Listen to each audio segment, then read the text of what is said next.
শিরোনাম: অন্ধকারিণী রক্তবতীর রাজ্যে। গভীর রাত, চাঁদ নেই আকাশে, কেবল অদ্ভুত সবুজ আলো। 3 বান্ধবী অনামিকা, আবিদা, বাবলি জঙ্গলের ভেতর দিয়ে হাঁটছে। চারপাশে অদ্ভুত শব্দ। বাবলি কাঁপতে কাঁপতে, এ কেমন বন! গাছের পাতাগুলো যেন ফিসফিস করছে। আবিদা সতর্ক গলায়, শুনতে পাচ্ছ না? মনে হচ্ছে কেউ আমাদের পিছু নিচ্ছে। অনামিকা কঠিন চোখে, থামো, ভয় দেখাচ্ছে কে যেন, কিন্তু আমরা হার মানব না। হঠাৎ পেছন থেকে হাড় ভাঙা আওয়াজ, খচখচ খচখচ। 3 জন ঘুরে দাঁড়ায়। শুকনো হাড়ের সৈন্যদল এগিয়ে আসছে। বাবলি চিৎকার করে, না, ওরা বেঁচে নেই, কিন্তু হেঁটে আসছে। আবিদা ছড়িয়ে উঁচিয়ে, আলো, আলো আনতে হবে। 3 বান্ধবী মন্ত্র পড়ে। ছড়ি থেকে ক্ষীণ আলো বেরোয়, কিন্তু আলো মুহূর্তেই অন্ধকারে মিলিয়ে যায়। এক বিকট চিৎকারে বন কেঁপে ওঠে। আগুনের ভেতর থেকে বেরিয়ে আসে অন্ধকারিণী রক্তবতী। তার চোখ রক্তের মতো লাল, হাতে শিশুর কুল্লি ঝুলছে। রক্তবতী গর্জন করে, হা হা হা, স্বাগতম আমার অভিশপ্ত রাজ্যে। 3টি কচি প্রাণ, আহ, কতদিন পর তাজা রক্ত পাব। অনামিকা দাঁতে দাঁত চেপে, আমরা ভীত নই।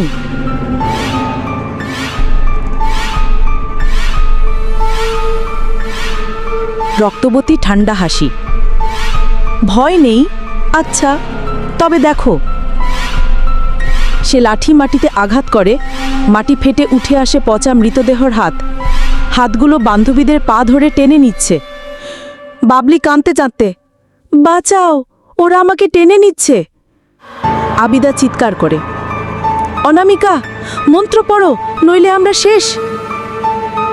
3 জন প্রাণপণে দৌড়ে পৌঁছে যায় এক পুরনো প্রাসাদের সামনে। কালো ধোঁয়া, ছিন্ন মাংস ঝুলছে জানালায়। ভেতরে ঢুকতেই দেয়ালে বন্দি মুখগুলো দেখা যায়। চোখ দিয়ে রক্ত ঝরছে। বাবলি ভয়ে কাঁপতে কাঁপতে, এ কি জায়গা? আবিদা শ্বাসকষ্টে, এটা রক্তবতীর অভিশপ্ত প্রাসাদ। অনামিকা কঠিন গলায়, ও আমাদের এখানে ফাঁদে ফেলেছে। হঠাৎ দেওয়াল থেকে কণ্ঠস্বর শোনা যায়। বন্দি আত্মা কাঁদো কাঁদো স্বরে, পালাও, পালাও, রক্তবতী তোমাদের আত্মা চাইবে, পালাও। হঠাৎ বজ্রপাতের শব্দ। সিংহাসনে দেখা যায় রক্তবতীকে। চারপাশে আগুনের ঘূর্ণি, নিচে রক্তের নদী। রক্তবতী উন্মাদ হাসিতে, তোমাদের আত্মা আমি চুষে নেব, তোমাদের কণ্ঠে সারা জীবন আমার নাম ডাকবে। সে হাত উঁচু করে মন্ত্র পড়ে। 3 বান্ধবীর দেহ ভারী হয়ে যায়। প্রাণ শক্তি টেনে নেওয়া হচ্ছে। বাবলি শ্বাসরুদ্ধ হয়ে, আমি আর বাঁচব না।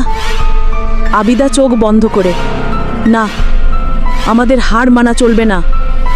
অনামিকা চিৎকার করে, একসাথে মন্ত্র পড়ো, একসাথে। তারা 3 জন একসাথে মন্ত্র পড়ে। ছড়ি থেকে আলো বেরোয়। আলোয় ভরে ওঠে রক্তবতীর শরীর।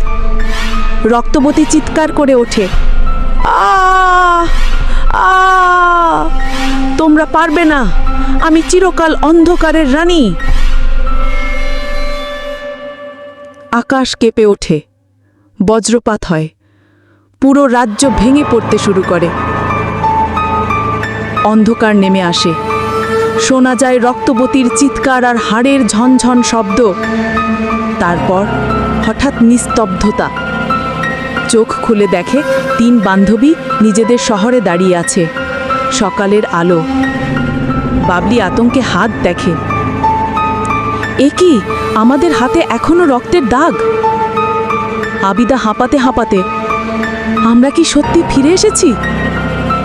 অনামিকা চারিদিকে তাকিয়ে, না, কিছু একটা ঠিক নেই।